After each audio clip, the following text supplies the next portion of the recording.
The clinking of ice in crystal glasses was the only applause in the VIP lounge of Chi Corporation. Bai Wei moved with the silent grace of a shadow, refilling Chi and Yuan's glass without breaking the flow of his conversation. Her face was a mask of serene professionalism, a carefully constructed facade that had taken her 10 years to perfect. Across the polished mahogany table, Director Wong, a portly man with a lecherous glint in his eye, let his gaze linger on her a moment too long. Bai Wei ignored it, her focus entirely on the chairman, her sworn enemy.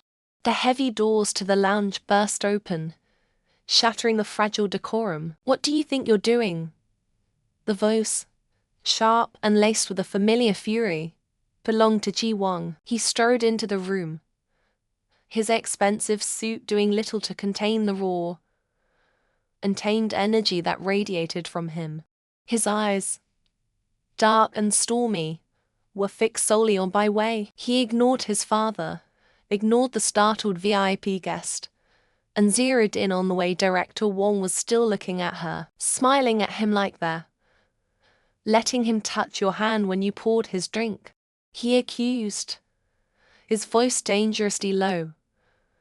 Bai Wei's composure finally fractured. A flicker of defiance, hot and swift, flashed in her eyes before she could suppress it. "Young Master Chi, this is a private meeting. I don't care." He closed the distance into long strides, his hand clamping around her wrist. The grip wasn't brutal, but it was possessive and yielding. "You're coming with me, Chi." When Yuan slammed his glass down, Chi Wang, release her this instant, apologized to Director Wong. "Have you forgotten your place?" The chairman's voice was cold steel, a warning that had made grown men tremble. But Chi Wang was his father's son, unfazed. He kept his stormy gaze locked on Bai Wei. Her pulse hammered against his thumb. He leaned in, his voice a raw whisper meant only for her. "Who matters more? Him?" He jerked his chin toward the flustered Director Wong. "Or me?" It wasn't a question. It was a desperate, primal challenge. She was trapped, a pawn in a war she hadn't started, a fact that was both infuriating and, to her own secret shame, part of her design. Without waiting for an answer he would never get, he pulled her from the room. Bai Wei stumbled, her pleas to be released swallowed by the corridor's plush carpeting. He dragged her down the dimly lit hallway, stopping only when they reached a secluded alcove with a window overlooking the glittering, indifferent city. He finally let go, shoving her back against the wall, his hands braced on either side of her head, gauging her in. "You have feelings for him, don't you?" "One of my father's old fossils." The accusation was absurd, but the jealousy in his voice was painfully real. A raw wound he was trying to cauterize with anger. "Don't be ridiculous," she snapped, her frustration boiling over. "I have no feelings for President Chi." She used the formal title for his father. A deliberate deflection, a wall of professionalism she threw up between them. A bitter, humorless laugh escaped him. "A lie. It's always a lie with you. Bai Wei. 10 years. You've been by his side for 10 years, longer than any of his assistants, longer than any of his mistresses. You anticipate his every need. You absorb his every rage. That kind of devotion, it isn't loyalty. It has to be love." His voice cracked on the last word, the sound filled with a hurt that went far deeper than a simple crush. He leaned closer, his breath warm against her cheek. "Do you know what they call you behind your back?" He scoffed, his expression pained, his personal punching bag, his shadow. "Some even whisper you're his secret lover, the one he keeps hidden away. Is that what you want? To be a ghost in my father's life?" Bai Wei's heart clenched. She had heard the whispers, endured the speculation, all for the sake of her mission. But hearing it from his lips, seeing the genuine anguish in his eyes, struck a chord she had long tried to silence. She met his gaze, her own expression unreadable. For a long moment, she said nothing, Then, her voice soft but firm, cutting through his turmoil, she said, "You're wrong. It isn't love." She left the true reason hanging in the air between them, an unanswered question that made him reel back as if she had struck him. Later that evening, standing before Chi Wen-yuan's desk, the mask was firmly back in place. He swirled amber liquid in a glass, a predatory smirk playing on his lips. "Tomorrow's my late wife's death anniversary," he said, his tone casual, chillingly so. "We'll launch the Serenity Estates project then. The press release will say it's the dream home I couldn't give her." A tribute. Bai Wei felt a cold dread mix with a burning rage in the pit of her stomach. His late wife was Chi Wang's mother, the woman whose life had been destroyed by his affair with Sam Wen-mei, the woman whose legacy he was now shamelessly exploiting for profit. Her own parents' tragedy was inextricably linked to that same timeline of betrayal. "A beautiful sentiment, President Chi," she murmured, her voice a perfect, hollow echo of obedience. Inside, her resolve hardened into diamond. Her apartment was a world away from the Chi Corporation's opulence. It was small, Spartan, a monk's cell dedicated to a single, vengeful purpose. On a small, makeshift altar stood a framed photograph of her smiling parents. Bai Wei lit a stick of incense, the fragrant smoke curling around their faces. "Mother, father," she whispered, her voice thick with unused tears. "Tomorrow, it begins.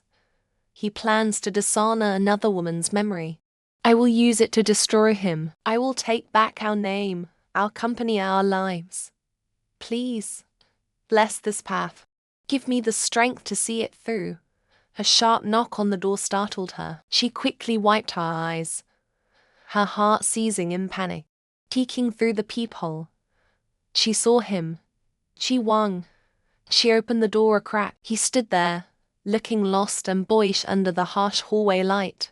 The earlier anger was gone, replaced by a sincere, almost childlike excitement. "I know it's late," he began, "but I couldn't wait. About tomorrow I'm going to visit my mother's grave. I want you to come with me." He saw the flicker of hesitation in her eyes and misinterpreted it. "Please," he urged, his voice earnest. "You're the only one who ever brings her flowers when my father forgets. The only one who seems to remember she existed. You understand." He believed it. He genuinely believed her small, calculated acts of sympathy were real. He saw her as an ally, a kindred spirit in his grief, never imagining she was the architect of his family's downfall. The weight of her deception pressed down on her, a physical ache in her chest. This was part of the plan: gain his trust, use his affection as a weapon. But looking at his hopeful, trusting face, the victory felt sickeningly like a betrayal of something pure. A slow, painful smile stretched her lips. "Of course, young Master Chi," she said, her heart a leaden stone in her chest. "I would be honored." The grand ballroom of the Orient Crown Hotel glittered under the weight of 1,000 crystal pendants, a constellation of man-made stars for the city's elite. Cameras pan across the room, their red lights blinking like predatory eyes, broadcasting the Chi Corporation's new property launch to millions. On stage, Chi Wen-yuan stood bathed in the warm glow of the spotlights, a picture of corporate triumph and dignified grief. Beside him, Sam Wen-mei, draped in an elegant black gown, played the part of the supportive, indispensable partner. Leaning toward a fellow board member, Chi Wen-yuan murmured, his voice a low thrum of cynical pride masked by the champagne-fueled buzz. Over 50 million viewers online. They love a comeback story. A grieving widower pouring his heart into his work. It sells better than any marketing campaign. The man chuckled, raising his glass in a toast to such ruthless genius. A clear, steady voice cut through the self-congratulatory hum. "President Chi Ms. Sen." Bai Wei stepped out from the shadows near the stage, her simple assistant's uniform a stark contrast to the room's opulence. A microphone was in her hand. All eyes, and all cameras, swiveled to her. A faint, knowing smile touched her lips, but her eyes were glacial. Before we conclude, I have a small surprise for you both. A tribute, if you will. Chi Wen-yuan's smile tightened. Before his security could move, the massive LED screens behind him flickered. The sleek architectural renderings vanished, replaced by a grainy photograph. It was Chi Wen-yuan, years younger. His arm wrapped around Sam Wen-mei in an intimate embrace. A date stamp glowed in the corner, a silent accusation. It was taken during his late wife's difficult third trimester. A collective gasp rippled through the ballroom. Another image flashed, a receipt for a private suite. Then another screenshot of a tender text exchange. A silent, damning narrative unfolded across the screens. A sordid timeline of infidelity and betrayal. The live stream chat exploded into a waterfall of frantic text. On financial news tickers, the Chi Corp stock symbol appeared, followed by a plummeting red arrow. My firm is withdrawing its investment immediately. A man in the front row bellowed, his face purple with outrage. Others scrambled for their phones, shouting sell orders to their brokers. The room descended into chaos. From her position, Bai Wei watched the empire begin to crack. A cold, hollow satisfaction settled in her chest. This is for you, Mom. For Dad. This is only the beginning. Chi Wen-yuan's face was a mask of fury. But it lasted only a second. With the practiced ease of a master manipulator, he smoothed his features into an expression of profound, weary pain. He raised a hand, silencing the room. Please, he said, his voice trembling with manufactured emotion. Stop the stream. But he knew it was too late. Instead, he faced the cameras. It seems I have been a target, he sighed. A heartbroken patriarch. For weeks, I suspected sabotage, corporate espionage. I installed countermeasures. He gestured to a man who strode onto the stage, a stern-faced forensic expert. We have a state-certified technical report, the expert announced, his voice booming. Every image, every document you have just seen has been identified as a sophisticated, AI-generated deepfake. A murmur of confusion, then sympathy, swept the crowd. Bai Wei's blood ran cold. He had anticipated her.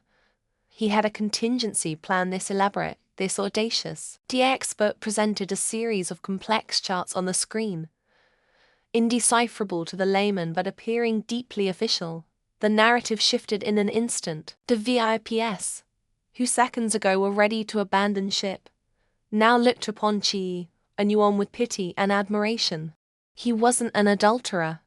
He was a victim of a vicious attack. Chi Wen-yuan took back the microphone, a tear glistening in his eye. To use my personal tragedy, the memory of my beloved late wife, for corporate warfare is a depravity I cannot comprehend. He paused, letting the weight of his words settle. My wife's honor is my absolute red line. The ballroom erupted in applause. They weren't just buying his story. They were investing in it. Bai Wei stood frozen, the architect of a spectacular failure. Her victory had been stolen, twisted into a platform for his sainthood. She hadn't just underestimated his cruelty. She had underestimated his genius for deception. Later that night, the air in the penthouse suite was thick and suffocating. Chi Wen-yuan stood by the floor-to-ceiling window, a predator observing his city. He turned as Bai Wei was escorted in, his expression unreadable. An impressive performance, he said, his voice a silken fret. Ill-conceived, but impressive nonetheless. He took a slow step towards her. You are not just some disgruntled employee. This was personal.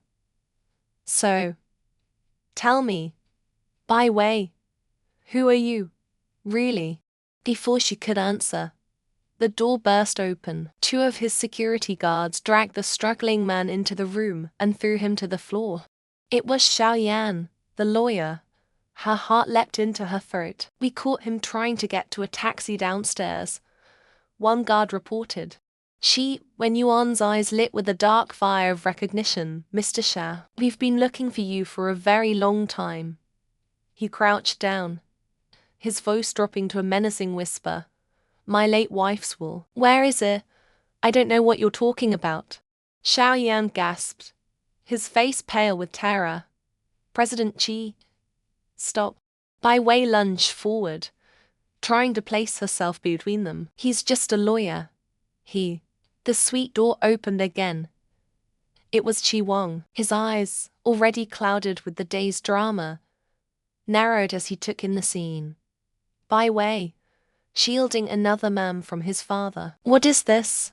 Qi Wang demanded, his gaze fixed on Xiao Yan with raw possessiveness. Who is he? In his mind, inflamed with jealousy and suspicion. This wasn't a corporate matter. This was a rival. This was the man she was secretly meeting. A reason for her distracted moods. Wang, it's not what you think. Bai Wei pleaded, her voice desperate. But he wasn't listening. He saw her protective stance, the fear for this man in her eyes, and something inside him snapped. With a guttural roar, Qi Wang lunged, grabbing Xiao Yan by the collar and slamming him against the wall. Stay away from her, he snarled, his fist raised. Qi Wang, no. He is your mother's wool. Bai Wei screamed, the words tumbling out in a rush of panic. Your inheritance. Everything, it depends on him. Qi Wang froze, his fist hovering inches from Xiao Yan's face. But his eyes were still wild with misunderstanding. Qi and Yuan watched the chaotic tableau, a flicker of cold amusement in his gaze as his son unwittingly did his dirty work. Trapped between the three men, Bai Wei felt the wave of despair. Xiao Yan held the key, the legal proof to destroy Qi and Yuan and restore the inheritance Qi Wang didn't even know was stolen from him. She had to keep him safe, but protecting the proof meant enraging the man she was unexpectedly, dangerously, beginning to love. The scent of freesia and expensive cologne clung to the air around Qi Wang. He adjusted his silk tie for the 10th time, his reflection in the polished elevator doors showing a man teetering on the edge of nervous excitement. In his hand, he clutched a bouquet of rare, midnight blue roses, each petal a silent testament to his feelings for Bai Wei. This wasn't just a date. It was a declaration. He imagined her smile, the way her eyes would soften when she saw him, and his heart hammered against his ribs. He was ready to give her the world, if only she'd let him. But when he met her in the lobby, her expression was a placid, unreadable mask. She barely glanced at the flowers. Change of plans, she said, her voice clipped and professional. We have an engagement at the Poetic Hotel. The engagement was a private cocktail event swarming with the city's elite. Qi Wang's hope deflated, replaced by a unease. Bai Wei guided him through the glittering crowd with the efficiency of a handler, her touch on his arm impersonal. She led him directly to Wei Mingju, a notoriously tenacious socialite whose family held a significant stake in a rival tech firm. Mingju's eyes lit up, her crimson-painted lips curving into a predatory smile. Wang, darling, I didn't think you'd come, she purred, looping her arm through his and pointedly ignoring Bai Wei. Bai Wei stepped back, her face a carefully constructed veneer of detachment. Just a little longer, she told herself, watching Qi Wang's confused attempts to fend off Mingju's aggressive advances. She saw the hurt flicker in his eyes each time he looked to her for help, and she offered none. Each flicker was a small, sharp pain in her own chest, one she ruthlessly suppressed. Finding a moment alone with Bai Wei near the terrace, Wei Mingju's smile vanished. Know your place, she sneered, her voice a venomous whisper. Whether you're a cat or a dog he picked up off the street, you're still just a pet. Stay away from him. Bai Wei didn't flinch. A slow, chilling smile touched her lips instead. She reached into her clutch and produced a small, unmarked vial containing a crystalline powder. He can be difficult to pin down, Bai Wei said, a voice smooth as ice. But a man with a fever is much more compliant. This will help you conquer him. One night, and you'll secure the merger your father wants so badly. He'll be yours. Blinded by arrogance and desire, Wei Mingju snatched the vial. She saw only a tool for her mission. Completely oblivious to the pinhole camera lens glinting from the brooch on Bai Wei's lapel, she believed she was the predator, never suspecting she was merely the bait. An hour later, the chaos erupted. Wei Mingju's panic screams echoed from a private suite. Shi Wang was found sprawled on a velvet chaise lounge, his suit jacket discarded, his skin slick with a feverish sweat. His breathing was ragged, his eyes unfocused and glazed with delirium. He was mumbling Bai Wei's name, his body trembling. It was her. She gave me the drug. Mingju shrieked, pointing a shaking finger at Bai Wei, who had appeared in the doorway with calculated timing. She told me it would make him compliant. Shi Wang struggled to push himself up, his muscles protesting. He stared at Bai Wei, the fog of the drug momentarily clearing to reveal a landscape of pure, unadulterated pain. His voice was a raw, broken rasp. I knew, he choked out, each word a monumental effort. I knew you were setting her up. I knew you wanted her family's shares when the scandal broke. I thought you were just using me as bait. He swallowed, a tear tracing a path through the sweat on his temple. That I never thought you actually hurt me. I never thought you'd let her poison me. He stumbled towards her, his body swaying. Do you hate me? He whispered, his eyes pleading for an answer. For any answer other than the one he feared. Was any of it real? Any of the smiles, the conversations? Or was I just another piece in your game? For a terrifying second, Bai Wei's composure fractured. His raw vulnerability, the sheer depth of his agony, pierced through her armor. A flicker of regret, sharp and unwanted, tightened her throat. She saw not the son of her enemy, but the man who had looked at her with such unguarded adoration. But she shoved the feeling down, burying it deep. A mission was everything. Answer me, he demanded, his voice cracking with desperation. Do you care about me at all? Before she could form a reply, the hotel room doors swung open again. This time, it was Chi Wen-yuan who entered, his face a thunderous mask of fury. Behind him were his security team and a pale, shaken Xiaoyan, and hovering in the background, her eyes wide with a mixture of shock and vindictive pleasure, was Sam Wen-mei. Xiaoyan, no longer a prisoner, stepped forward, avoiding Bai Wei's gaze. Sir, he began, his voice trembling but clear. I have something you must see. It's your wife's true will. He produced a document from a briefcase. The air in the Qi mansion, usually cool and sterile, crackled with a venomous heat. San Wen-mei stood before Bai Wei in the ground floor, her face a mask of furious disbelief. The polished marble floor reflected her contorted image like a warped mirror. You set this up, San Wen-mei hissed, her voice a thin, sharp blade. You seduced that fool Wei Mingju, fed her lies, and used her to plant that ridiculous wall, all to force Wen-yuan into a marriage he never wanted. Bai Wei met her gaze with an unnerving calm, a quiet smile playing on her lips. She adjusted the cuff of her simple blouse, the movement deliberate and dismissive. You're partially correct. I did use Wei Mingju's jealousy. It's such a predictable, powerful tool, but you've missed the most beautiful part of the design. She took a step closer, a voice dropping to a confidential whisper that was more menacing than any shout. The will I had her deliver was a forgery, a rather obvious one, designed to be discovered. It made your precious Wen-yuan believe the real will, the one I've had all along, was fake by comparison. He felt so clever, so in control, that he walked right into my arms despite the Wei family.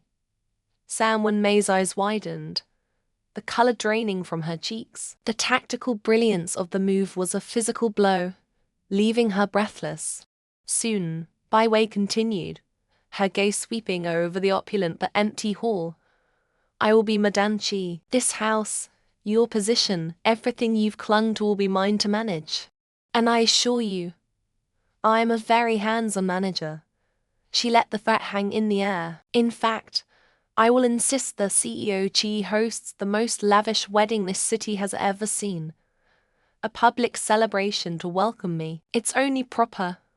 A raw, guttural sound of rage escaped San Wenmei's throat. You manipulative bitch, she shrieked, her carefully constructed elegance shuddering. He will see through you. He will throw you out.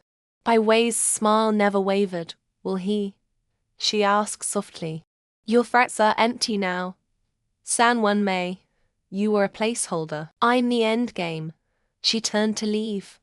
Her victory absolute. You wanted to be the queen of this house. Instead, you'll watch as I dismantle it. Stone by gilded stone.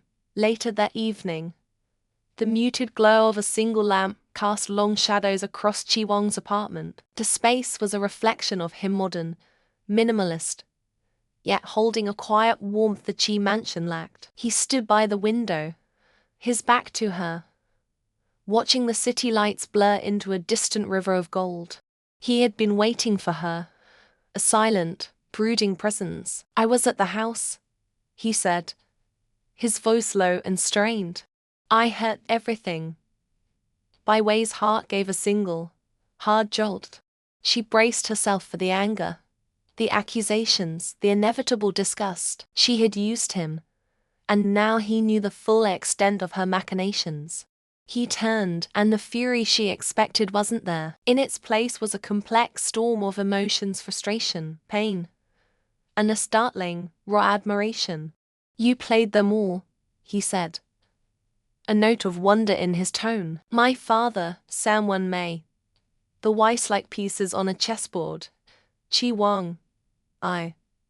Did you really think I didn't know? He cut her off, stepping closer. The space between them shrank, charged with unspoken words that were from the Wei family. I saw it the day it arrived. I knew it was a forgery. It was too clumsy, too convenient. He shook his head, a wry, pained smile touching his lips. And the marriage to Wei Mingju, I was never going to let that happen. I was already preparing to defy my father, with or without your games. The confession hung in the air, disarming her completely. All this time, she had seen him as a complication, her weakness, a handsome casualty in her war. She had never considered him an ally. This unwavering loyalty, this genuine affection that saw past her deceptions to the core of her mission, it was a warmth she hadn't felt in years, a dangerous heat seeping through the cracks in her armor. He saw the flicker of vulnerability in her eyes and closed the remaining distance. His hands found her arms, his touch gentle but firm, an anchor in her swirling vortex of revenge.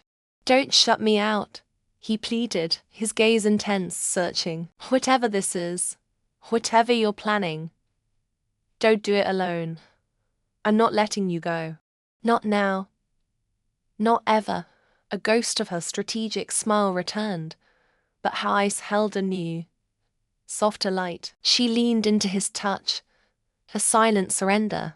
You might have to, she murmured, her voice laced with a dark irony. Soon, I'll become your stepmother.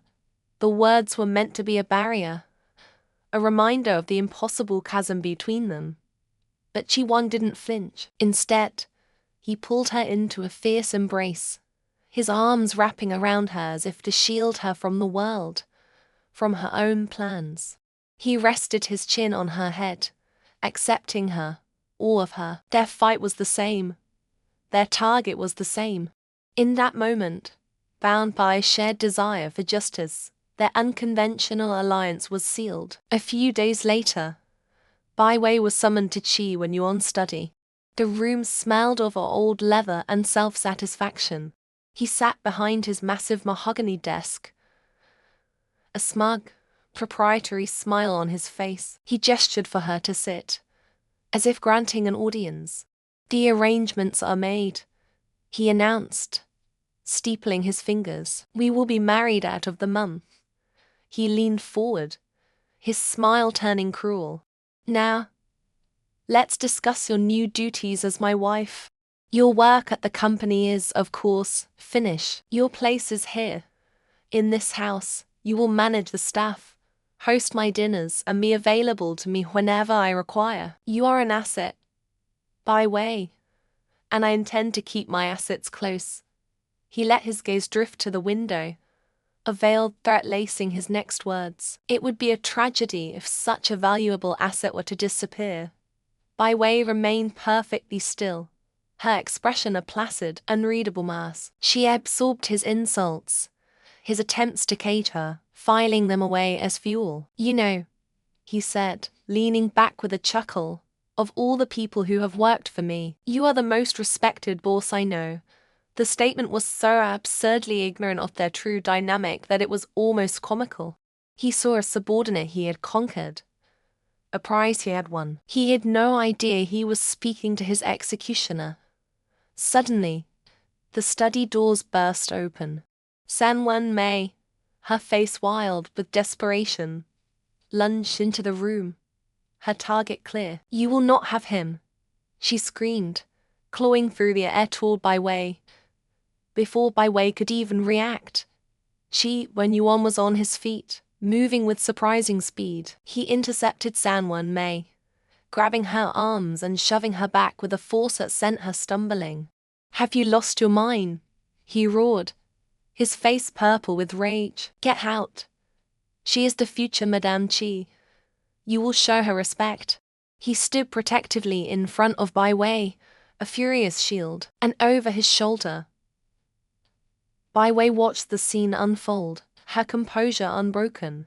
As Sanwen Mei was dragged away by security, a faint, knowing smile finally touched her lips. Her position was secure. The stage was set, and in the wings, Qi Wang was waiting.